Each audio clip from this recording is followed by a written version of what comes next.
집사님이 예배 그 서두에 말씀하신 것처럼 오늘은 총회가 정한 여신도 주일입니다. 물론 이제 우리 교회의 1년 우리 총회의 그 1년 달력을 보면 여신도 주일만 있는 게 아니고 남신도 주일, 뭐 청년 주일, 어린이 주일, 그리고 세대별로 이렇게 주일들이 많이 있습니다. 그런데 여신도 주일을 정한 것은 단순히 교회 안에 있는 여성들만을 위한 것이 아닙니다. 2023년 10월 4일자 국민일보 그 기사를 보니까 한국 교회 교인 중에서 여성이 차지하는 비율이 70%에 달한다고 했습니다. 그러니까 3명 중에서 2명 이상이 여성이란 얘기죠. 그러니까 훨씬 더 많다는 얘기입니다. 그러니까 한국교회 절대 다수가 여성이라는 뜻인데, 그런데 한국교회의 현실을 보면은 아직도 여신도들의 그 지위는 낮기만 합니다. 로마 카톨릭과 예전이 똑같은 성공회, 이 성공회는 사실은 신부님이 있지만은 개신교 협의회에 들어와 있는 그런 단체거든요. 교단이죠. 그런데 이 성공회에서도 여성 신부가 있지만 그 수가 절대적으로 많은 예수교 장로의 합동교단, 고신교단, 그리고 합신교단에서는 아직까지도 여성 안수가 금지되어 있고요. 심지어는 여성들이 제단 위에 올라가는 것도 부정하다고 해서 올라가지 못합니다. 그래서 여성 목사가 없습니다. 합동교단의 경우에는 목사뿐만이 아니라 여성이 그 교회에서 지도력을 발휘하는 것은 안 된다 해서 장로도 여성 장로가 없는데, 합동교단에 속한 교회 중에서 여성 장로가 있다 하면은 그 같은 교단에서는 이상한 그 취급을 받습니다. 이러한 현실은 한국 교회사를 조금이라도 공부해 본 분들에게는 매우 이해가 되지 않은 일입니다. 왜냐하면 한국 교회는 최초의 복음의 씨앗이 뿌려질 때부터 여성들의 활약, 그러니까 여신도들의 활약이 매우 컸습니다. 여러분, 그 한국 교회사에도 나오고, 그리고 미국 교단들의 그 선교 역사에 그 분명히 기록되어 있는 메서부인이라고 하는 사람들이 있습니다. 메서부인. 이 메서부인을 아십니까? 이 메서부인들은 성서공회가 이 여성분들을 고용을 했어요.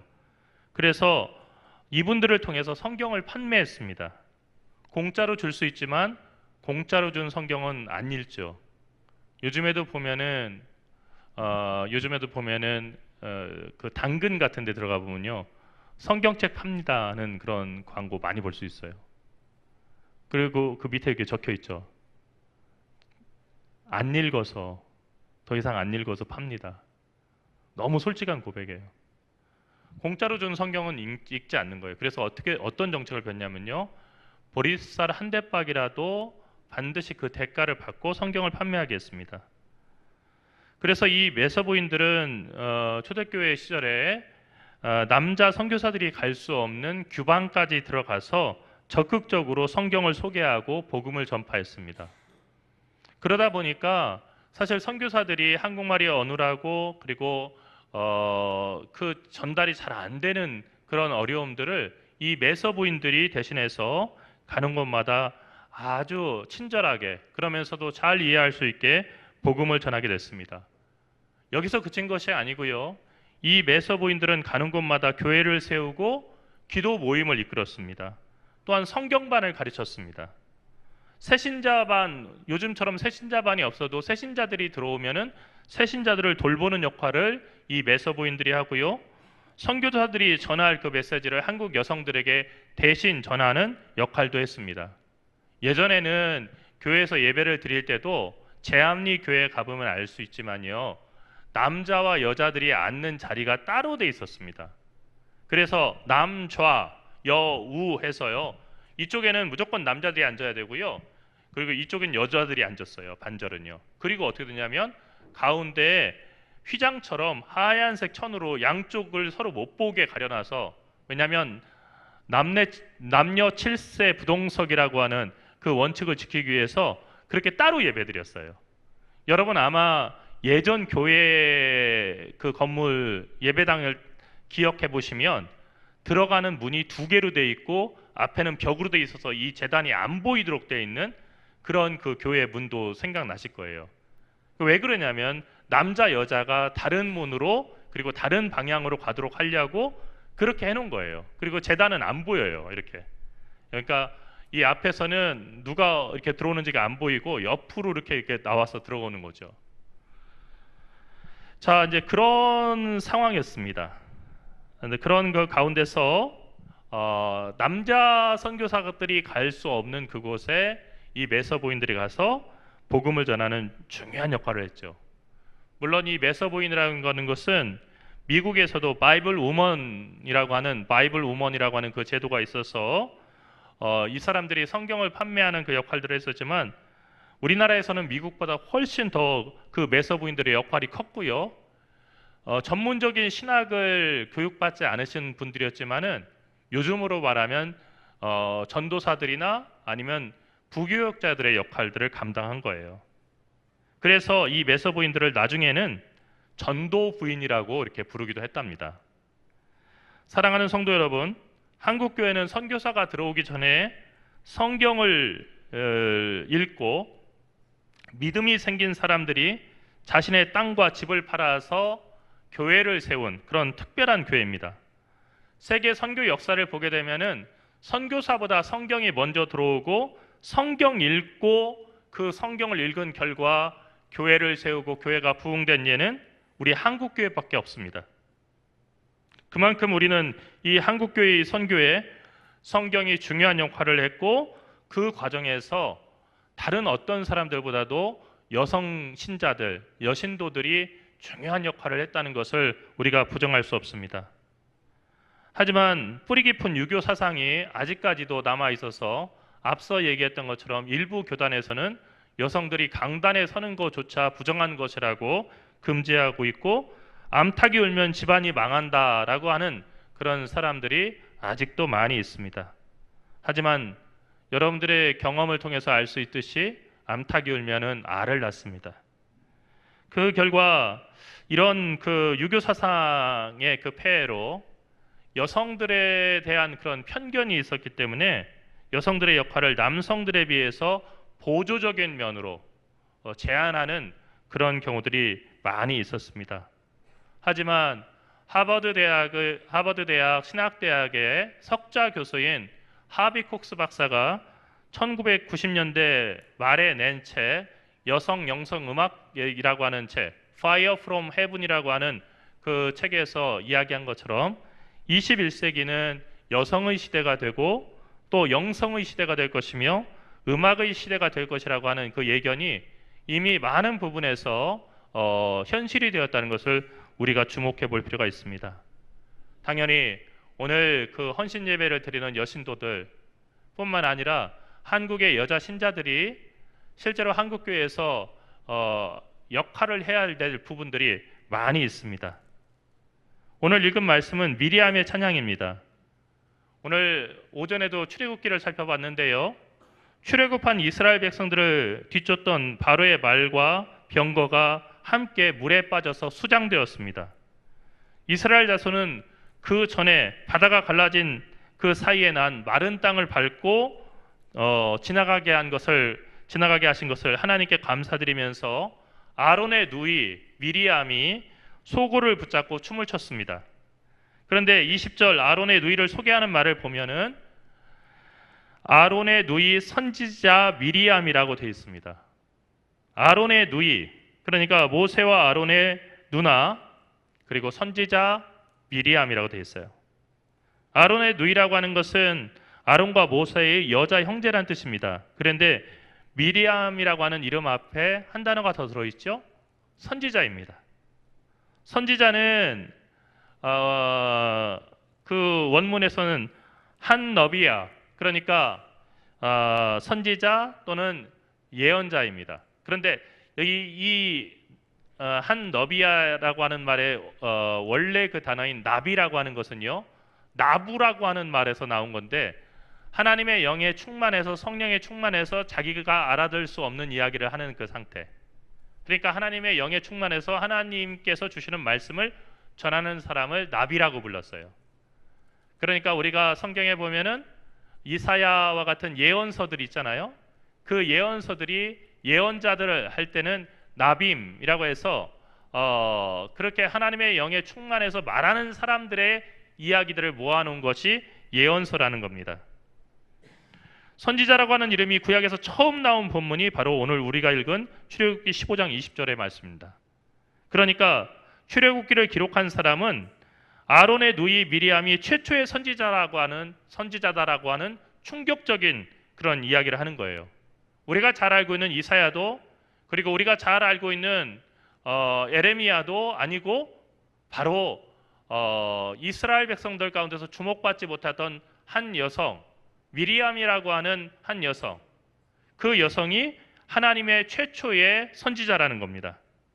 하나님께서 당신의 뜻을 이스라엘 백성에 전하도록 성령 충만하게 하셔서 말하게 하신 최초의 사람이 다른 사람이 아닌 그 미리암이라는 거예요.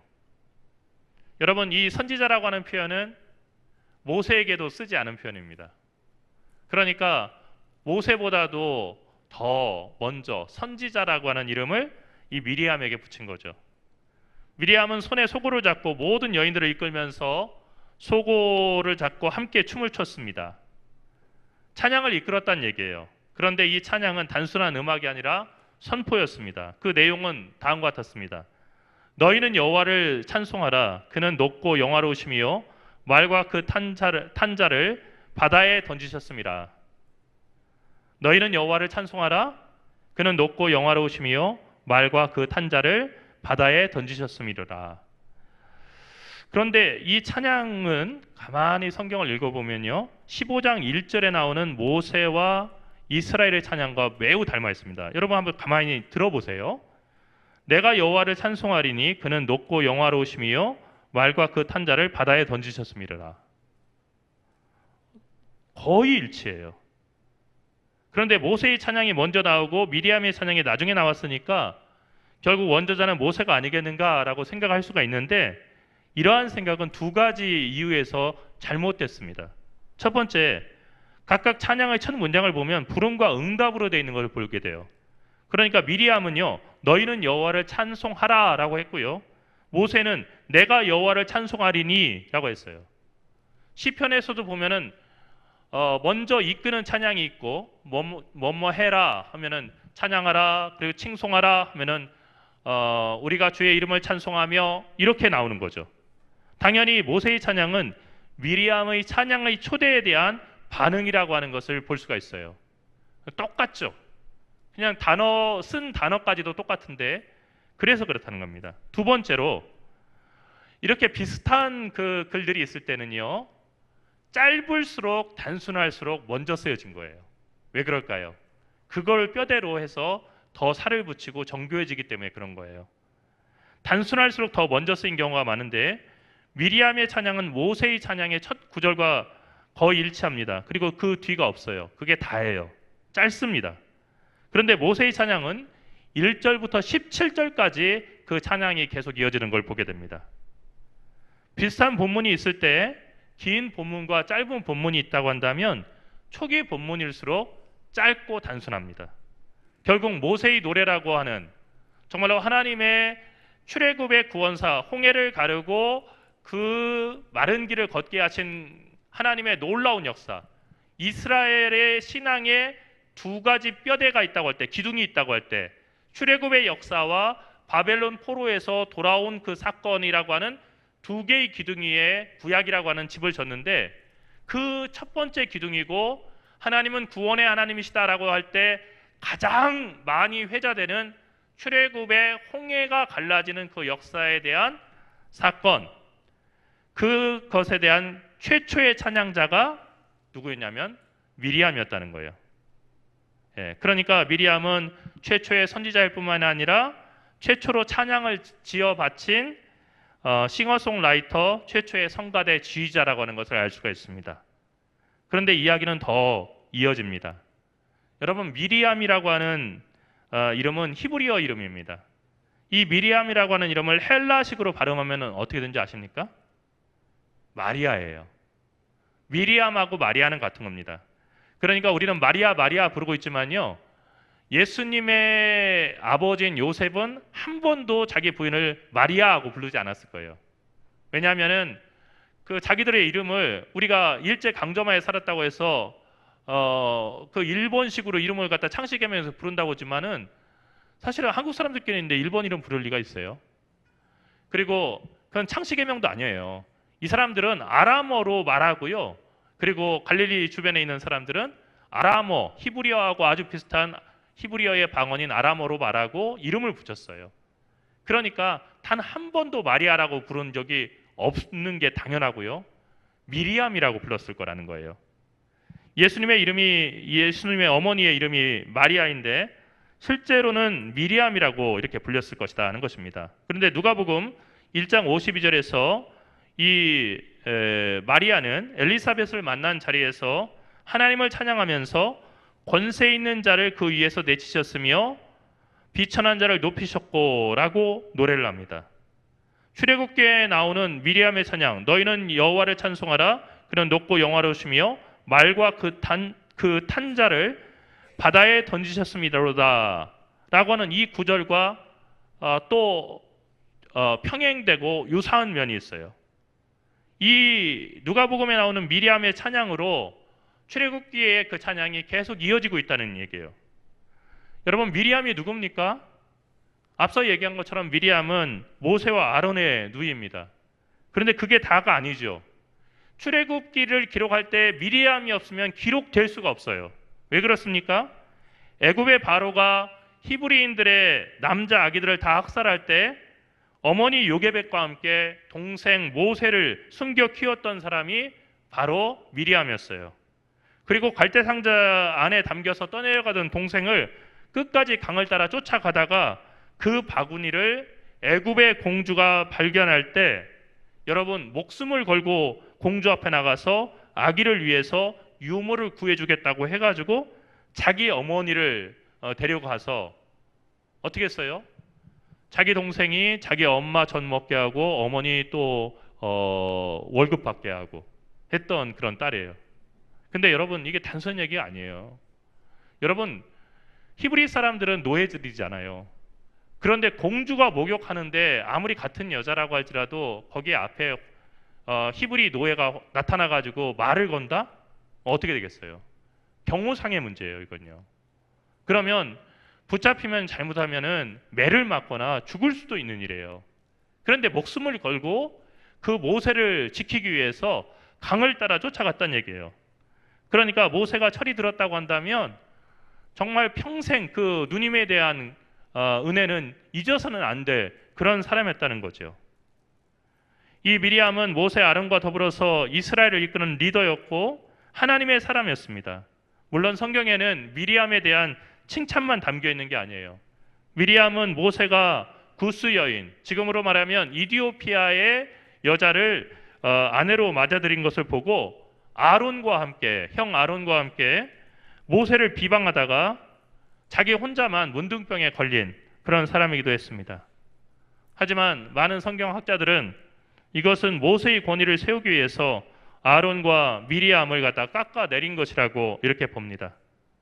그 어떤 비판도 미리암이 했던 그 위대하고 용감한 생명을 구하기 위한 살림의 그 역사를 갖다가 폄하할 수 없고, 그리고 미리암이 하나님을 찬양했던 그 최초의 찬양, 그리고 선지자로서 하나님의 뜻을 전했던 그의 그 노력과 수고를 깎아내릴 수가 없는 것입니다. 출애굽의 역사가 이루어지는 첫 순간에 미리암의 찬양이 있었습니다. 그리스도 예수의 구원의 사건이 시작하는 첫 순간에 또 다른 미리암의 찬양이 있었습니다.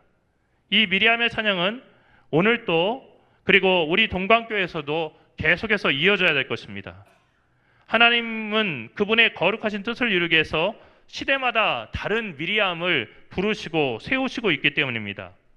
오늘 헌신 예배를 드리는 여신도의 회원들은 하나님의 이 부르심에 응답하고 세상을 향해 하나님의 뜻을 전하며, 그리고 예전에 아무것도 없던 복음의 불모지였던 우리나라에서 초대교회의 그 매서부인, 전도부인들이라고 하는 그 시대의 미리암들이 그랬던 것처럼 세상을 향해서 하나님의 뜻을 전하고 교회를 세워가고 믿음 없는 사람들에게 믿음의 증거를 보이기 위해서, 아니 더 정확하게 말하자면 믿음의 증거가 되기 위해서 오늘 이 자리에 선 줄 믿습니다. 2025년도에는 우리 교회와 한국교회에, 우리 동강교회에 있는 많은 미리암들의 찬양소리가 이어져 울리기를 간절히 축복합니다. 본래 태양이었지만 달이 되기를 강요받은 이 땅의 많은 미리암들이 다시 태양으로 떠오를 수 있기를 간절히 바랍니다. 기도하겠습니다. 살아계신 하나님, 은혜와 사랑을 감사합니다. 주님께서 이 세상을 만드시고 또 구원의 역사를 이어가시면서 수많은 주님의 사람들을 부르셔서 그들을 성령 충만하게 하시고 또 하나님의 그 부르심에 응답하게 하셨습니다. 그것은 단순히 모세와 아론과 같은 남자들뿐만 아니라 미리암과 같이 우리가 눈여겨보지 않은 그런 사람을 통해서 하나님의 놀라운 구원의 역사를 나타내신 줄을 저희가 말씀을 통해 다시 깨달았습니다. 간절히 바라옵기는 주님, 오늘 헌신 예배를 드리는 우리 여신도들과 함께하여 주셔서 우리 여신도들이 교회를 살리고 교회를 세우는 초대교회부터 이어온 아름다운 그 역사들을 이어갈 수 있는 또 다른 미리암들이 되게 인도하여 주시옵시고, 또 사랑하는 딸들의 간절한 기도와 헌신과 수고를 통해서 교회가 교회다워지는 귀한 한 해가 되도록 인도하여 주시옵소서. 주님께서 우리 사랑하는 여신도 회원들의 헌신과 그리고 충성의 약속을 받으실 줄 믿사옵고 사랑하신 예수 그리스도의 이름으로 간절히 기도리옵나이다.